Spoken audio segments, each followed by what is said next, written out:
कला कला एक भगवान की वो देन है जो हर किसी को नहीं मिलती, जो हर किसी के पास नहीं होती। और वो प्यारी जो देन है भगवान की, वो एक कलाकार के अंदर होती है। और कलाकार क्या चाहता है, जब वो कला का प्रदर्शन करे और वो जब लोगों का मनोरंजन करे, तो उसकी कला के बदले लोग उसे तालियों से, वाहवाही से और सम्मान या सम्मान से उसको सम्मानित करें। वो ही कलाकार क्या चोर हो सकता है? क्या किसी के साथ फ्रॉड कर सकता है? एक ऐसी ही कहानी मैं आज आप सबके सामने लेकर आई हूं जो आपको सोचने को मजबूर कर देगी। ये कहानी है सहारनपुर की एक यूट्यूब प्रोडक्शन हाउस की, जहां काम बहुत अच्छे से चल रहा था और बहुत कुछ कर भी रहे थे वो लोग। काम की कोई कमी नहीं थी। आर्टिस्ट आते थे जाते थे, आते थे जाते थे, और कई सारे लोग वहां अपना काम कर रहे थे। आर्टिस्टों को मौका मिल रहा था नए नए काम का, नई नई चीजों का, और चाहता भी यही है। उसी में उस प्रोडक्शन हाउस में एंट्री होती है एक बिहार के लड़के विक्रांत राजपूत की, जो उस प्रोडक्शन हाउस में अपनी कला का प्रदर्शन करने आया था। और वो वहां, और उन जहाँ के वो प्रोड्यूसर थे जो वो उसको चलाते थे, वो उस विक्रांत को काम सिखाना स्टार्ट कर देते हैं। वो थोड़ा बहुत काम करता था मगर बहुत अच्छे से नहीं था, मंझा हुआ नहीं था। प्रोड्यूसर उसको काम सिखाते हैं और उसको इस लायक बना देते हैं कि वो आगे बहुत अच्छे से काम कर सके किसी भी प्रोडक्शन हाउस में। ये एक प्रोड्यूसर की बहुत महानता है, जिनने अपने कलाकार को बहुत अच्छा मौका दिया और उसको सब कुछ सिखाया। हर कोई नहीं करता। उसने क्या किया, उनके साथ रहकर बहुत अच्छे से व्यवहार किया, उनका काम किया, सब कुछ किया, और कुछ टाइम के लिए वो अपने घर बिहार चला जाता है। हमें ये नहीं पता कि ये विक्रांत बिहार से ही था या इसका नाम ही विक्रांत था, कुछ ऐसा नहीं पता था। कुछ दिन के बाद इस विक्रांत का फोन आता है कि सर मुझे काम की जरूरत है और मैं आना चाहता हूँ, मुझे आपके साथ काम करने में बहुत कंफर्टेबल फील होता है और बहुत अच्छा लगता है। सर ने भी सोचा जाना पहचाना इंसान है, काम भी अच्छा करता है और मुझे तो जरूरत ही है। और उनके पास ऑलरेडी पहले से ही 4 से 5 आर्टिस्ट काम कर रहे थे, क्योंकि कलाकारों की तो कोई कमी है ही नहीं। वो भी सर बोलते हैं मैं चलो तुम्हें बताता हूँ, काम निकालता हूँ, और काम निकलता है तो आप आ जाना। वो बोलता है सर मेरे लिए प्लीज काम निकाल ही दो। और वो बिना बताए एक दिन अचानक आ धमकता है। सर को बोलता है सर मैं आ गया, मुझे काम करना है, मैं थोड़ा सा परेशान था। और वो ऐसी परेशानियों में उलझाता है उन्हें कि सर मेरी माँ बीमार है, मेरे घर में परेशानी है, मेरे पे थोड़ा सा माँ की बीमारी का कर्जा हो गया है।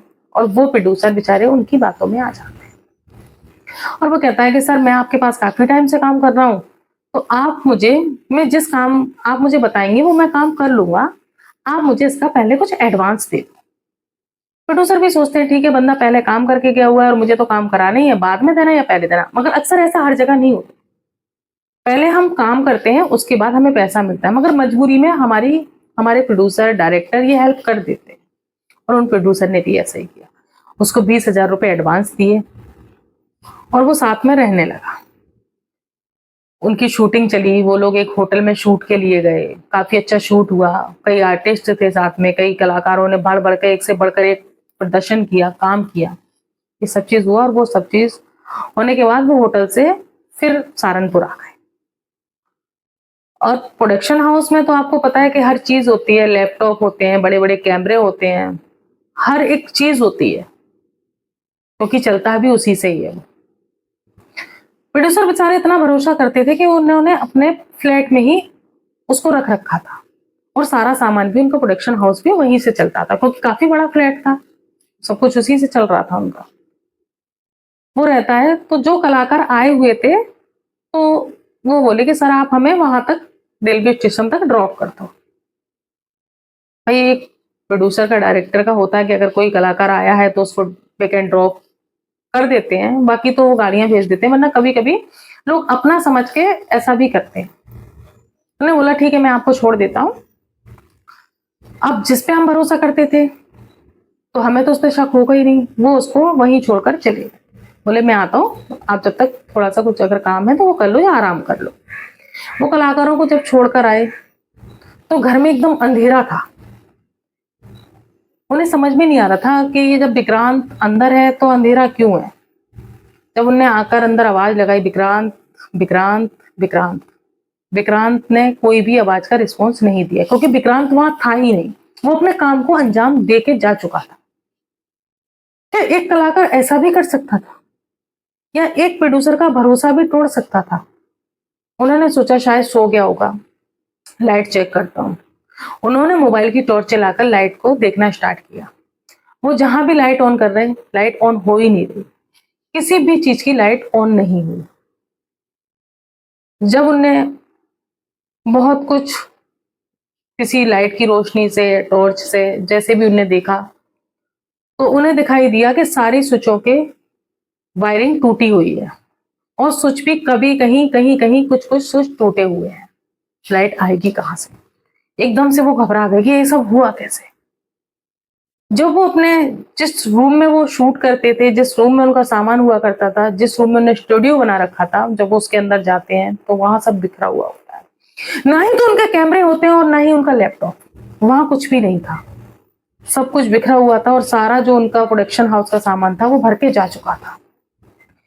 इतनी घटिया सोच रखने वाला, इतना घटिया काम करने वाला ये विक्रांत, हो सकता है आज हम सबके बीच शायद काम कर रहा हो,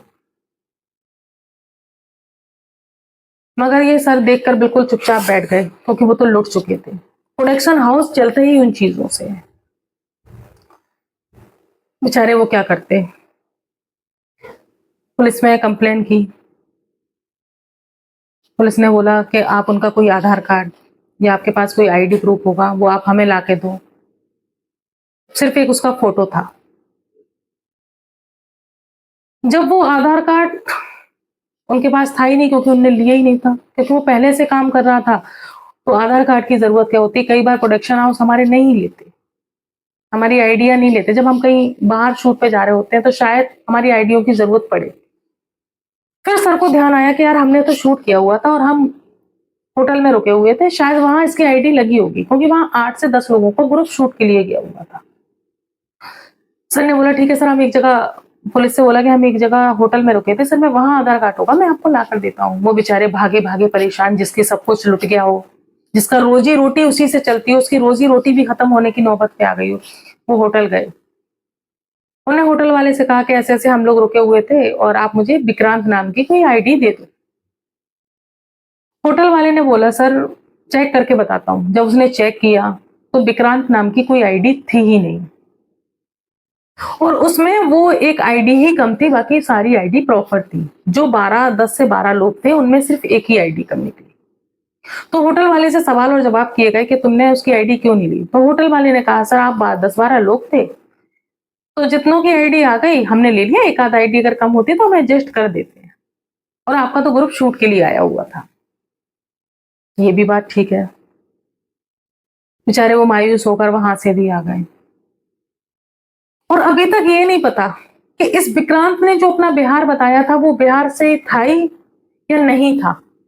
जब वो विक्रांत नाम था या नहीं था, हो सकता है इसने झूठा नाम बताया हो, अपना गांव भी झूठा बताया हो, क्योंकि वो तो साजिश को अंजाम दे रहा था।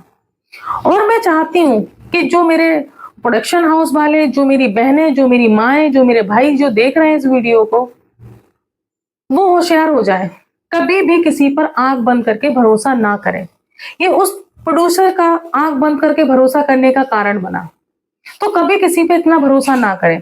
अगर आपके पास कोई काम के लिए आता है, किसी एक्टिंग के लिए आता है, किसी कास्टिंग के लिए आता है, या किसी मॉडलिंग के लिए आता है, तो आप उसका आधार कार्ड, उसकी आईडी जरूर लें, ताकि आप सबके साथ भी ये धोखाधड़ी ना हो पाए। और वो प्रोडक्शन हाउस में आज आप सबको बता दूं कि वो सरवाइव कर रहा है, क्योंकि वो एक बार जब चीज गिर जाए तो उठने में बहुत वक्त लगता है। उनका सारा सामान लुट चुका था, जैसे मैं अपने अपने बातों से आपको बताया। तो क्या उनके साथ अच्छा हुआ? उनके साथ बहुत गलत हुआ। एक कलाकार को कभी ऐसा नहीं करना चाहिए था। एक कलाकार तो कलाकार ही होता है ना, उसकी खूबसूरती ही कलाकारी से, ना कि चोरी चकारी से। मैं उन प्रोड्यूसर के लिए बहुत दुख के साथ में बोलना पड़ रहा है कि आज जो सरवाइव कर रहे हैं, जो कला का प्रदर्शन उभर के नहीं कर पा रहे वो, और उनको इसी चलते हुए सहारनपुर से एक गांव में जाकर बसना पड़ा था, और वो वहीं से आज अपना चैनल चलाते हैं। और मैं सारे प्रोडक्शन हाउस को यही बोलती हूँ कि जैसे मैंने बोला कि आइडिया लो, एक किसी पे आंख बंद के भरोसा मत करो। और मैं आरजू खान आपसे विदा लेती हूँ, फिर मिलूंगी एक नई कहानी, एक सच्ची घटना के साथ। तब तक आप बने रहिए मेरे यूट्यूब चैनल क्राइम इंडिया पर, और मेरे चैनल को सब्सक्राइब, लाइक और शेयर करना बिल्कुल भी ना भूलें। और आप लोगों के साथ भी अगर एक कोई ऐसी घटना हुई है, या आपके आसपास के एरिया में कोई ऐसी घटना हुई है, या प्रोडक्शन हाउस के अलावा कोई चोरी चकारी की घटना हुई है, और कोई अगर हमें हमारे कमेंट सेक्शन में जाकर अगर हमें बताना चाहता है, तो मैं पूरी कोशिश करूंगी कि मैं आपकी वीडियो भी लेकर आऊं। जय हिंद।